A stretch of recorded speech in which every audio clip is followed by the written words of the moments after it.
Welcome to KGN academy. আজ class 11 এবং 12-এর অবকলন বা অন্তর্কলন বা ডিফারেন্সিয়েশন চ্যাপ্টার, তার থিওরিম এবং প্রবলেম সম্পর্কে নিয়ে আলোচনা করব পার্ট 1-এ। দেখো, আমরা এই সমতলে দুটি পরস্পর লম্বভাবে সরলরেখা টেনেছি। এই অনুভূমিক সরলরেখাকে এক্স অক্ষ, উলম্ব সরলরেখাকে ওয়াই অক্ষ বলা হয়। আর ওয়াই সমান এফ এক্স, এই হলো বক্ররেখা। ওয়াই সমান এফ এক্স, এই বক্ররেখার উপর পি একটা বিন্দু, যার স্থানাঙ্ক ধরেছি এক্স ওয়াই। আর কিউ বিন্দু, ঠিক পি বিন্দুর খুব নিকটবর্তী বিন্দু কিউ বিন্দু, স্থানাঙ্ক ধরেছি আমরা x plus delta X comma Y plus delta Y. এখন পি কিউ হলো একটা ছেদক। ওয়াই সমান এফ এক্স, এই বক্ররেখার পি কিউ হলো ছেদক। পি কিউ হলো ছেদক।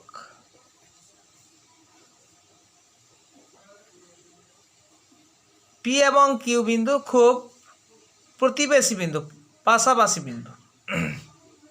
এখন পি বিন্দু থেকে এক্স অক্ষের লম্ব টেনেছি পিএম, আর কিউ বিন্দু থেকে এক্স অক্ষের উপর লম্ব টেনেছি কিউএন, আর পি বিন্দু থেকে কিউএন এর উপর লম্ব টেনেছি পিআর।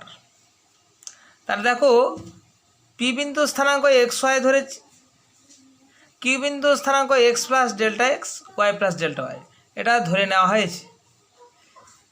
তাহলে ও এম সমান কত? পি বিন্দু স্থানাঙ্ক যেহেতু এক্স ওয়াই, যেহেতু পি বিন্দু স্থানাঙ্ক এক্স ওয়াই, তাহলে ও এম সমান এক্স, পি এম সমান ওয়াই। আর কিউ বিন্দু স্থানাঙ্ক এক্স প্লাস ডেল্টা এক্স, তার মানে ও এন সমান কত? X plus delta X. আর এন কিউ সমান কত বা কিউ এন সমান কত? Y plus delta Y. তবে তো কিউ বিন্দু স্থানাঙ্ক হবে X plus delta X comma Y plus delta Y. তাহলে এম এন দেখো, এম এন সমান পি আর, এম এন সমান পি আর। এম এন সমান কত? না, ও এন থেকে ও এম বাদ দিলে পাওয়া যাবে এম এন। তাহলে এম এন এর জায়গায় লিখেছি কত? O N minus O M. M N সমান পি আর কেন? না, পি এম এন, আর এটা আয়তক্ষেত্র, আয়তক্ষেত্রের বিপরীত বাহু সমান, তাহলে এম এন সমান পি আর। তাহলে এম এন কীভাবে পেয়েছি? না, ও এন থেকে ও এম বাদ দিলে পাওয়া যায় এম এন। তাহলে ও এন সমান কত? এক্স প্লাস ডেল্টা এক্স লিখেছি। ও এন সমান কত? X plus delta X minus O M সমান কত? X, that is P R. তাহলে এক্স এক্স কেটে গেল, ক্যান্সেল হলো, অতএব ডেল্টা এক্স সমান পি আর। তাহলে এই পি আর সমান এটা হলো ডেল্টা এক্স। আর কিউ আর সমান কত? কিউ আর সমান দেখো, এই ছবির দিকে দেখাও, কিউ আর সমান কত? না, কিউ এন থেকে আর এন বাদ, কিউ এন এই দূরত্ব থেকে আর এন বাদ দিয়ে দিলে আমরা কিউ আর পাবো। আর আর এন সমান পি এম, তাই লেখা হয়েছে দেখো, কিউ আর সমান Q N minus R N. Q N minus R N এর জায়গায় পি এম। কিউ এন সমান কত? কিউ এন সমান Y plus delta Y minus P M সমান ওয়াই। ওয়াই ওয়াই ক্যান্সেল হলো, ডেল্টা ওয়াই। দেখো, এই ছবির দিকে তাকাও, পি কিউ আর যে ত্রিভুজ, এই পি কিউটা যেহেতু ছেদক, এই পি কিউ ছেদকটা এক্স অক্ষের সঙ্গে থিটা কোণ করেছে, তাহলে কিউ পি আর কোণ থিটা, পি কিউ আর কোণ সমান থিটা, এটা ধরে নিয়েছি আমরা। আর এটাও আমরা ধরিলাম। তাহলে এটা অ্যাঙ্গেল থিটা হলে এই অ্যাঙ্গেলটাও থিটা হবে। তাহলে ট্যান থিটা সমান কত? দেখো, ট্যান থিটা সমান কত? কিউ আর বাই পি আর। এটাই থিটা হয়, তাহলে ট্যান থিটা সমান কত? লম্ব বাই ভূমি, Q R by P R. এখানে তাই লেখা হয়েছে ট্যান থিটা সমান Q R by P R. Tan theta সমান কিউ আর এর মান কত বেরিয়েছে? কিউ আর সমান ডেল্টা ওয়াই, আর পি আর এর মান delta X, delta Y by delta X. এখন আমরা যদি এই যে কিউ বিন্দুটা যদি আস্তে আস্তে পি বিন্দুর নিকটবর্তী হয়, মানে কিউ বিন্দু টেন্স টু পি বিন্দু দিয়ে গামী হয়। কিউ বিন্দুটা আস্তে আস্তে যদি চলতে চলতে অর্থাৎ গতিশীল হতে হতে পি বিন্দুর খুব নিকটবর্তী হয়, তাহলে পি আর অর্থাৎ delta X tends to zero হয়ে যাবে। তাহলে কিউ বিন্দু টেন্স টু পি হলে delta X tends to zero হবে, আর থিটা টেন্স টু সাই হবে। ভালো করে খেয়াল করো, কিউ বিন্দু যদি আস্তে আস্তে পি বিন্দুর দিকে আসে, পি বিন্দুর খুব নিকটবর্তী হয়ে যায়, কিউ টেন্স টু পি হলে তখন delta X tends to zero হবে, তখন এই থিটাটা আস্তে আস্তে কোন দিকে সাইড যাবে, সাইয়ের দিকে যাবে। অর্থাৎ সীমাস্থ অবস্থায়, অর্থাৎ পি কিউ ছেদকটা সীমাস্থ অবস্থায় পিটি স্পর্শকের সঙ্গে সমাপতিত হয়ে যাবে, সীমাস্থ অবস্থায় সমাপতিত হবে। তাহলে সীমাস্থ অবস্থায় যেহেতু লিমিট সম্পর্কে আলোচনা করা হয়েছে, সীমা সম্পর্কে আলোচনা করা হয়েছে, তাহলে আমাদের লিমিট নিতে হবে, তবে আমরা সীমা পাবো। এই জন্যে আমরা কি করেছি না, ট্যান থিটার সমান ডেল্টা বাই ডেল্টা এক্স, আমরা উভয় পক্ষে সীমা নিয়েছি। বাম পক্ষে দেখো limit theta tense to psi সমান limit delta X tends to zero delta Y delta X. তাহলে এই যে limiting value delta Y by delta X, এই যে অনুপাত, এর অনুপাতের লিমিটিং ভ্যালু যখন delta X tends to zero, এটাকে এই সংজ্ঞা হিসাবে বলা হচ্ছে ডিওয়াই ডিএক্স। অর্থাৎ এই লিমিটিং ভ্যালুটাকে সংজ্ঞায়িত করা হয়েছে, নোটেশন দেওয়া হয়েছে, কি বলা হয়েছে না এক্সের সাপেক্ষে, কারণ হরে আছে দেখো ডেল্টা এক্স আর লবে আছে ডেল্টা ওয়াই, এই জন্যে এর লিমিটিং ভ্যালুটাকে বলা হচ্ছে ডিওয়াই ডিএক্স। এটা নোটেশন সংজ্ঞায়িত করা হয়েছে দেখো এক্সের সাপেক্ষে, যেহেতু হরে এক্স আছে, দেখো ডেল্টা এক্স হরে এক্স আছে, এক্সের সাপেক্ষে ওয়াইয়ের অন্তরকলজ বলা হয়, বা এক্সের সাপেক্ষে ওয়াইয়ের অবকল সহগ বলা হয়, ডিফারেন্সিয়াল কোএফিসিয়েন্ট। আর যে পদ্ধতিতে আমরা এই অবকল সহগটা নির্ণয় করছি, ডিওয়াই ডিএক্সটা নির্ণয় করছি কীভাবে না, এই delta Y by delta X, এই যে অনুপাতটার লিমিটিং ভ্যালু আমরা বের করছি, যে পদ্ধতির সাহায্যে করা হবে সেটাকেই বলা হয় অবকলন বা অন্তরকলন বা ডিফারেন্সিয়েশন। এই চ্যাপ্টার নামটাই হলো ডিফারেন্সিয়েশন। তাহলে যে পদ্ধতির সাহায্যে আমরা অবকল সহগ বা অন্তরকলজ নির্ণয় করব, সেই পদ্ধতিকে বলা হয় অবকলন বা অন্তরকলন বা ডিফারেন্সিয়েশন। তাহলে ডিওয়াই ডিএক্সটা হচ্ছে এক্সের সাপেক্ষে ওয়াইয়ের অন্তরকলজ বা এক্সের সাপেক্ষে ওয়াইয়ের অবকল সহগ, ডিফারেন্সিয়াল কোএফিসিয়েন্ট বলা হয়।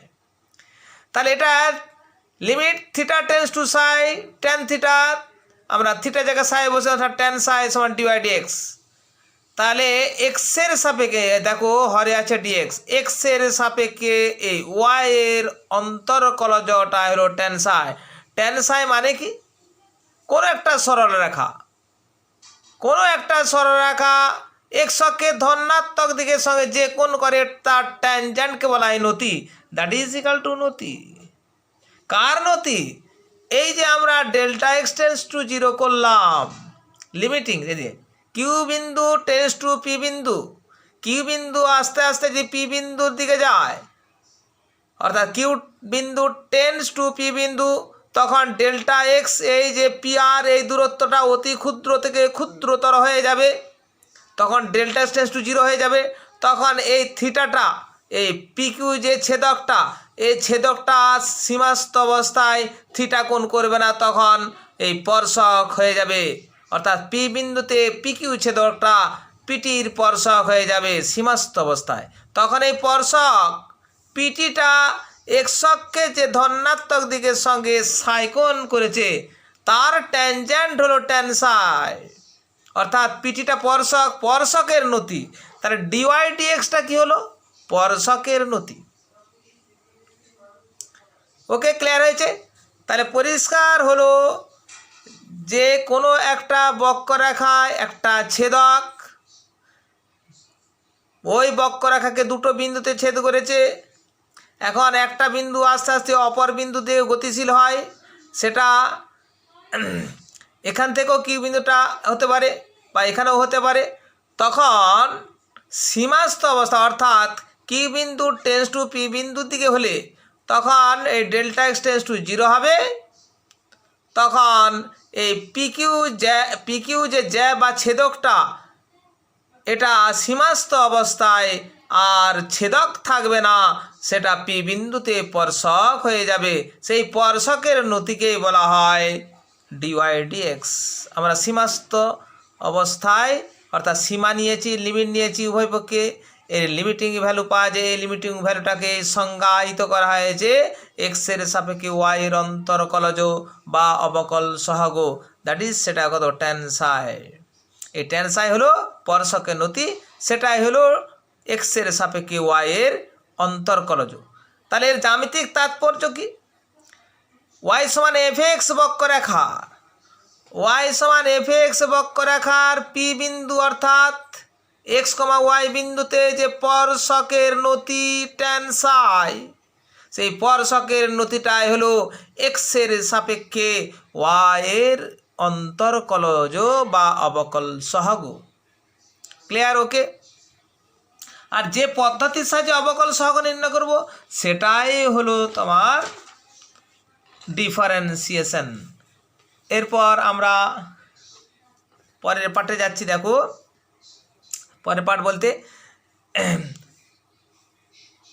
এই যে টেনসাই সমান limit delta X tends to 0 delta Y by delta X, এটাকেই বলা হচ্ছে ডিওয়াই ডিএক্স। এটাকেই আমরা নোটেশন দিচ্ছি F dot X, first derivative. D Y D X F dot X এর নোটেশন, এটা বলা হচ্ছে ডিওয়াই ডিএক্সকে বলা হচ্ছে এফ ডট এক্স, এটাই হচ্ছে লিমিটিং ভ্যালু। এখন দেখো Y is a function of X. এখন এক্সের বৃদ্ধি দেখো, এই যে গ্রাফ থেকে আমরা দেখতে পাচ্ছি এ পি বিন্দু স্থানাঙ্ক এক্স ওয়াই, তো এক্সের বৃদ্ধি ডেল্টা এক্স হয়েছে, অর্থাৎ এক্স পি বিন্দু স্থানাঙ্ক এক্স ওয়াই, কি বিন্দু স্থানাঙ্ক এক্স প্লাস ডেল্টা এক্স আর ওয়াই প্লাস ডেল্টা ওয়াই। তাহলে এক্সের বৃদ্ধি কত হয়েছে? এখানে ডেল্টা এক্স হয়েছে, আর এটা ওয়াই ছিল মানে পিএম ছিল কোটি ওয়াই, সেটা পিএম থেকে কোথায় হয়েছে না এন কিউ হয়েছে মানে ওয়াই প্লাস ডেল্টা ওয়াই। তাহলে ওয়াই বৃদ্ধি হয়ে গেছে কিউ আর, এটা হলো ডেল্টা ওয়াই। ওকে, তাহলে এক্সের বৃদ্ধি ডেল্টা এক্স, ওয়াইয়ের বৃদ্ধি ডেল্টা ওয়াই। ওকে, তাহলে এখানে দেখো ওয়াইটা হলো এক্সের অপেক্ষক, এক্সের বৃদ্ধি উপরে ওয়াইয়ের বৃদ্ধি নির্ভর করছে, কারণ ওয়াই হলো ফাংশন অফ এক্স, এক্স হলো স্বাধীন চলরাশি, এক্সের মানের উপর ওয়াইয়ের মান নির্ভর করে। এক্স হলো স্বাধীন চলরাশি, ওয়াই হলো পরাধীন চলরাশি। তাহলে এক্সের মান বাড়ার জন্যেই তোমার ওয়াইয়ের মান বেড়েছে। তাহলে এক্সের মান যদি বৃদ্ধি হয় ডেল্টা এক্স, বৃদ্ধি হয়ে কত হবে এক্স প্লাস ডেল্টা এক্স, তাহলে ওয়াইয়েরও বৃদ্ধি হয়ে ওয়াই প্লাস ডেল্টা ওয়াই হবে। অর্থাৎ ওয়াই প্লাস ডেল্টা ওয়াই সমান F x plus delta x. এক্সের বৃদ্ধি ডেল্টা এক্স, বৃদ্ধি হয়ে কত হলো এক্স প্লাস ডেল্টা এক্স, ওয়াইয়ের বৃদ্ধি কত ডেল্টা ওয়াই, বৃদ্ধি হয়ে কত হলো ওয়াই প্লাস ডেল্টা ওয়াই। এখান থেকে আমরা ডেল্টা ওয়াইটা পেয়েছি, ডেল্টা ওয়াই সমান F x plus delta X minus Y, Y যায় কত বসো F x, that is equal to delta Y সমান F x plus delta X minus F X. এখন টেনসাই সমান limit delta X tends to 0 delta Y by delta X সমান limit delta X tends to 0 delta ওয়াইয়ের জায়গায় এটা লিখো F x plus delta X minus F X by delta X. ধরিলাম delta X সমান এইচ, অর্থাৎ এক্সের বৃদ্ধি এইচ। তাহলে টেনসাই হলো স্পর্শকের নতি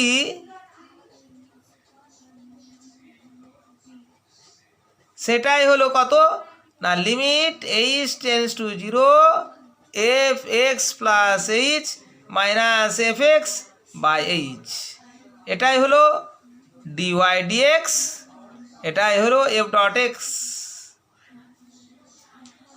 তাহলে এই যে limiting value F x plus H minus F X by H, এই অপেক্ষকটার যে লিমিটিং ভ্যালু, এই লিমিটিং ভ্যালুটাকেই বলা হয়েছে, ডেফিনেশন দেওয়া হয়েছে ডিওয়াই ডিএক্স, অর্থাৎ এক্সের সাপেক্ষে ওয়াইয়ের অবকল সহগ বা এক্সের সাপেক্ষে ওয়াইয়ের অন্তরকলজ, সেটা নোটেশন দেওয়া হয়েছে বা ডাক নাম দেওয়া হয়েছে F dot x.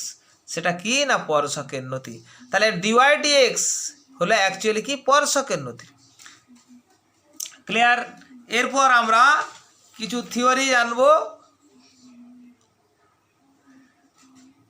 Theory number 1, y equal to x to the power n, এটা হলো F x. y equal to x to the power n, এটা হলো এক্স এর ফাংশন। এখন ডিওয়াই ডিএক্স সমান কত? বাই ডেফিনেশন এটা limit H tends to 0 F x plus H minus F x that divide by H, that is limit H tends to 0 F X যদি X to the power n হয়, তাহলে f x plus h কত হবে? এক্সের জায়গায় x plus H বসিয়ে দাও, তাহলে কত হবে? X plus H whole to the power n minus F এক্সের জায়গায় X to the power n, এইচের জায়গায় কত বসাবো? না X plus H minus X, X X কেটে গেল, এইচই থাকলো। এখন এইচ টেন্স টু 0 উভয় পক্ষে দেখো আমরা এক্স যে যোগ করি, তাহলে কত লিখবো? Limit X plus H tends to x, বামে ডাইনে দেখো এইচ টেন্স টু 0, তো দেখো এখানটা লিখে দেখাচ্ছি, এইচ টেন্স টু 0, বামে ডাইনে এক্স যোগ করো, X plus H tends to 0 plus X, that is এটা লিখবো X plus H tends to X. তাহলে এটাও লিখছি দেখো X plus H tends to X, এটা X plus H whole to the power n minus X to the power n by X plus H minus X, that is equal to, পরের পেজে দেখাচ্ছি দেখো,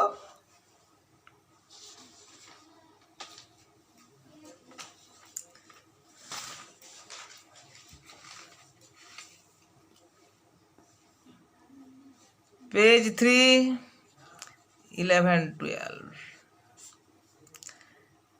তাহলে D Y D X that is equal limit H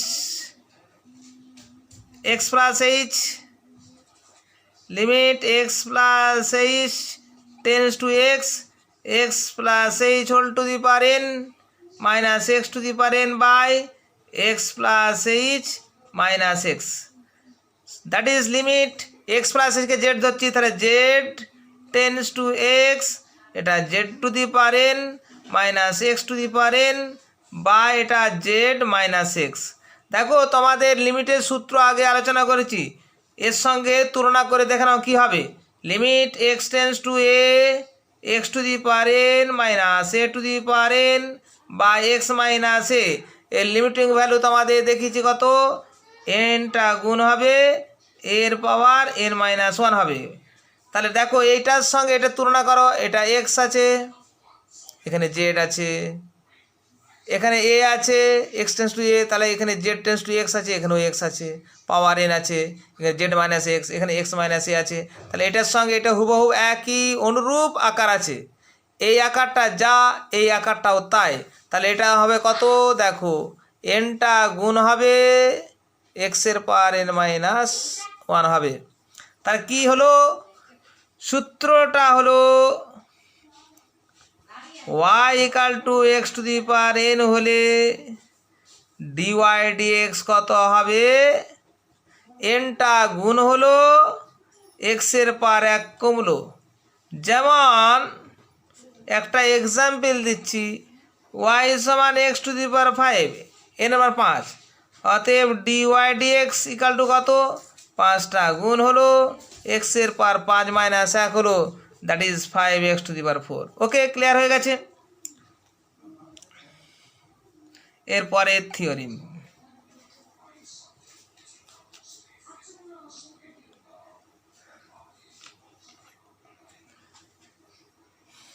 এরপরের theorem আমরা যাচ্ছি y is equal to E to the power X, এর derivative কত হবে, অবকল সহগ কত হবে আমরা দেখব। That is equal to F x, তাহলে ডিওয়াই ডিএক্স কত, অতএব ডিওয়াই ডিএক্স সংজ্ঞা থেকে পাই limit H tends to zero F x plus H minus F X by H, এটাই হলো definition. That is equal to limit H tends to zero F X যদি ই to the power x হয় তাহলে f x plus h কত, এক্সের জায়গায় x plus H বসাও, তাহলে E to the power X plus H minus F x মানে E to the power X that divide by H. That is equal to limit H tends to zero E to the power X into E to the power H লিখতে পারি, E to the power X plus H মানে E to the power X into E to the power H minus E to the power x by H. দেখো E to the power X common আছে, এটা E to the power X common নিলাম, limit H tends to zero E to the power X E to the power H minus one by H. E to the power X দেখো এখানে H tends to zero মানে H এখানে চলরাশি, তাহলে E to the power x ধ্রুবক, এখানে দেখো লিমিটটা কত, limit H tends to zero, তাহলে এটা ভেরিয়েবল, এইচটা variable, X E to the power এক্সটা ধ্রুবক, তাহলে E to the power extra বাইরে বের গেল, ধ্রুবকটা লিমিটটা বাইরে চলে গেল, তাহলে limit H tends to zero E to the power H minus one by H, এটার ভ্যালু কত, লিমিটিং হল ওয়ান সমান E to the power X into one. সূত্রটা দেখো, লিমিটের সূত্রটা নিশ্চয়ই মনে আছে, আমি আবার ভেরিফাই করে জানিয়ে দিচ্ছি। সূত্রটা হলো limit X tends to zero E to the power X minus one by X, limiting value one হয়। দেখো এটার সঙ্গে এটার তুলনা করা একই জিনিস, এখানে এইচ আছে, এখানে এইচ আছে, এখানে ই আছে, এখানে দেখো এক্স আছে টেন্স টু জিরো, এখানে H tends to zero, E to the power x এখানে e to the power H minus one, এখানে মাইনাস ওয়ান, নিচে এক্স আছে এখানে এইচ আছে, অতএব এটা লিমিটিং ভ্যালু ওয়ান হয়ে যাবে, অতএব ই টু দি পাওয়ার এক্স। তাহলে কী হলো পরিষ্কার, তাহলে বোঝা গেল ওয়াই সমান E to the power X, তার derivative E to the power এক্সই হয়।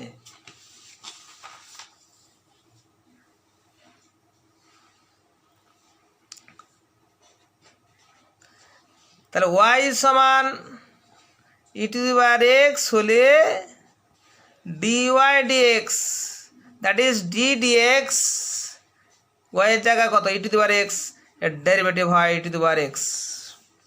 তারপর থিওরিম, আর একটা থিওরিম হচ্ছে তোমার দিচ্ছি ওয়াই সমান সাইন এক্স, ওয়াই সমান সাইন এক্স হলে ডিওয়াই ডিএক্স সমান কত। দেখো সলিউশন বা প্রুফ যাই বলি না কেন, ওয়াই সমান সাইন এক্স